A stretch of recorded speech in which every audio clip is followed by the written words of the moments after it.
La prise de contact avec l'esprit. Partie 1 de 3. Avertissement.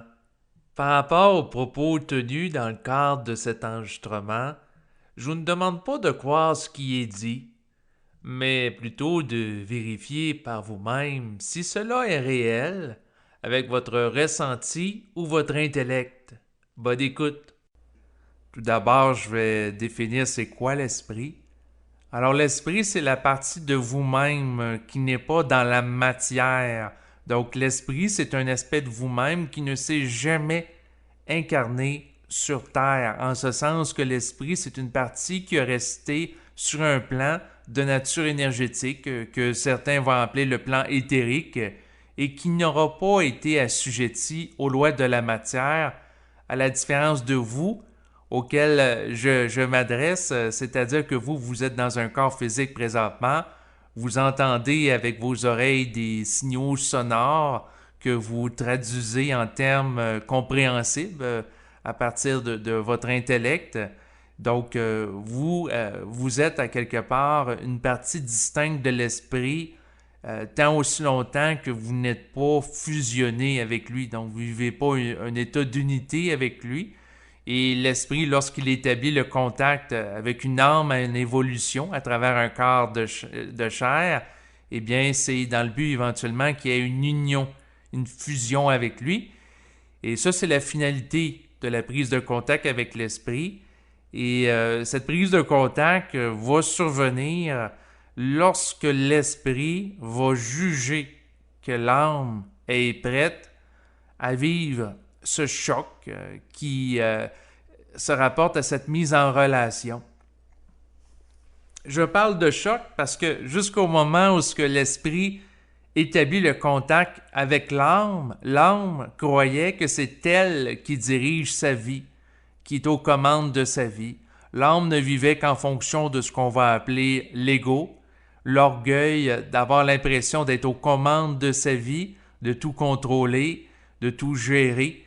Et c'est souvent à travers un choc, un traumatisme, un événement que l'ego n'a pas choisi, n'a pas décidé, que là, l'âme va réaliser qu'il y a dans la vie, dans l'univers, des forces qui lui échappent. Pour vous donner un exemple d'événement perturbateur qui va bousculer l'âme, c'est par exemple la perte d'un être cher. Donc, ça peut être aussi la perte d'un emploi, ou d'apprendre qu'on est atteint d'une maladie grave, comme par exemple le cancer ou le sida.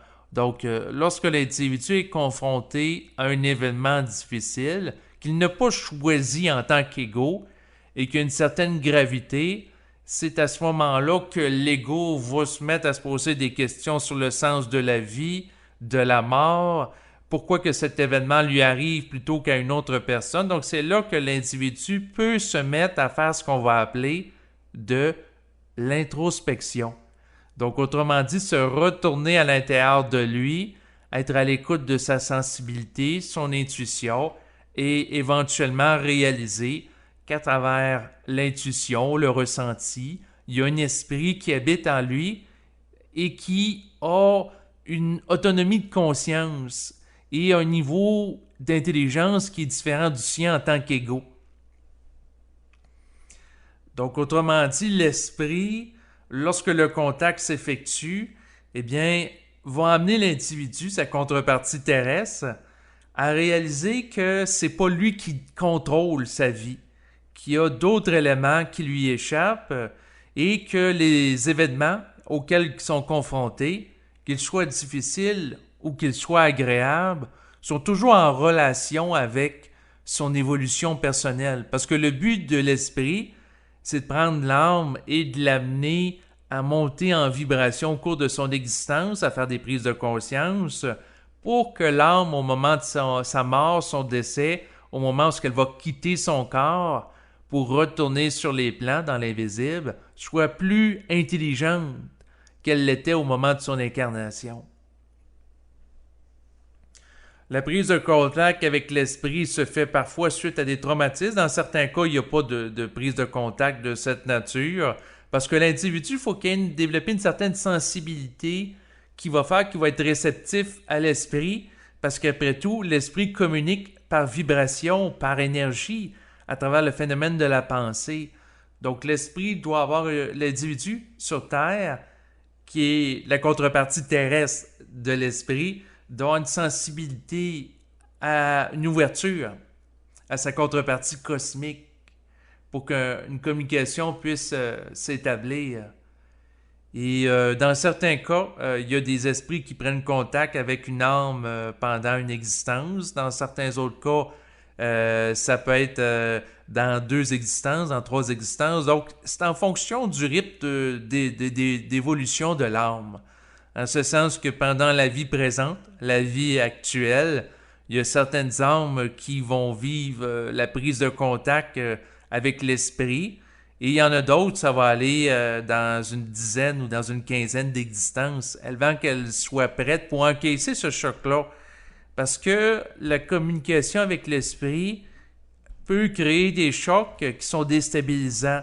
Dans certains cas, il y a des gens qui vont prendre contact avec des entités dans l'occulte, des entités notamment des plans astraux, d'une manière prématurée, en ce sens que, par exemple, il y a des individus qui vont consommer de la drogue, et lorsqu'ils sont en état d'intoxication liée à la consommation de drogue, eh bien, vivent des états altérés de conscience, et lors de ces moments, eh bien, ils sont plus réceptifs à percevoir des choses qui ont trait à l'invisible, et vivent une mise en contact avec des entités astraux, mais si leur structure énergétique n'est pas suffisamment développée, leur discernement également, ça peut être extrêmement destructeur parce que ces gens-là peuvent se faire chevaucher par ces entités autres que leur esprit propre, et ces entités ne sont pas nécessairement bien intentionnées.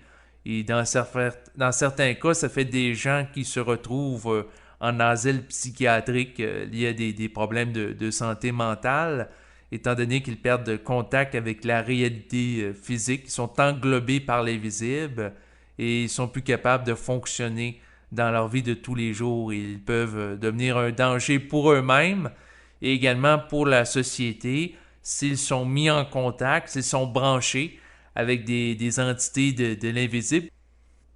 Donc le contact avec l'esprit, si ça arrive dans votre vie, ce qu'il fait, c'est qu'il vous amène à travers les idées, la pensée, à établir éventuellement un dialogue avec vous.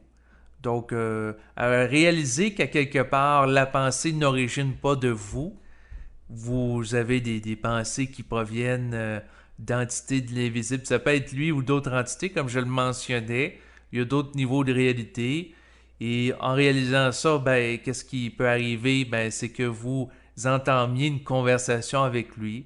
Certaines personnes vont vivre ce contact-là lorsqu'ils font, par exemple, de la méditation, à travers un moment de ressourcement, un moment dans lequel ils sont en silence avec eux-mêmes. Et là, ils posent une question. Et dans le silence, l'introspection, lorsqu'ils sont en contact avec l'intérieur, ils peuvent percevoir, ressentir une réponse surgir et monter à la surface.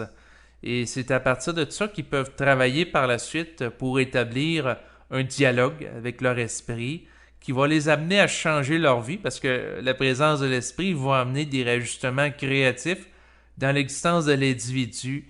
Et l'une des caractéristiques de l'individu qui est en contact avec l'esprit, ben, c'est qu'il est créatif. C'est un individu qui, au lieu de toujours répéter les mêmes mémoires d'une manière répétitive, va toujours chercher à s'adapter à ce qui est intelligent, c'est-à-dire ce qui l'amène à de la nouveauté, à toujours se redéfinir avec de plus en plus de précision pour vivre une vie qui est de plus en plus harmonisée à la totalité de son être, pas juste en fonction de son ego, de ses désirs d'ego, mais de l'intégralité de son être, sa totalité. Et c'est ça le travail de l'esprit. Lorsque l'esprit prend contact avec l'individu, il va lui infuser dans le mental, lui envoyer des idées nouvelles, des idées créatives, des idées qui peuvent parfois le surprendre, le faire sourire. Et c'est ces idées qui, lorsque l'individu sur Terre, sa contrepartie terrestre, met en application à travers la parole, à travers les gestes, l'action, va amener un changement dans sa vie. Autrement dit, l'esprit va, par exemple, amener l'individu qui s'éveille à s'intéresser à des sujets qui autrefois ne l'intéressaient pas. Par exemple, l'esprit peut amener l'individu qui jusqu'alors s'intéressait à assister à des matchs de hockey, s'il est au Québec, ou de foot, de soccer, de football, s'il est en Europe, à s'intéresser à autre chose, comme par exemple d'aller à une librairie et s'acheter un livre qui parle de conscience, alors qu'avant, ça ne l'intéressait pas du tout et la personne ne faisait que regarder des matchs sportifs à la télévision ou écouter des films d'action ou écouter de la musique rock. Donc, l'esprit va amener l'individu à s'intéresser à lui, donc ce qui va toucher, dans certains cas, à la croissance personnelle, à l'éveil de la conscience, donc des sujets qui ont trait justement à l'esprit, parce que l'esprit amène l'individu à s'intéresser à l'esprit. C'est pas très compliqué. Autrement dit, l'esprit veut attirer éventuellement l'attention sur l'individu lorsqu'il juge qu'il est prêt pour qu'il y ait un dialogue, une communication qui va déboucher éventuellement sur une communion et aussi, en terminant, une fusion entre les deux.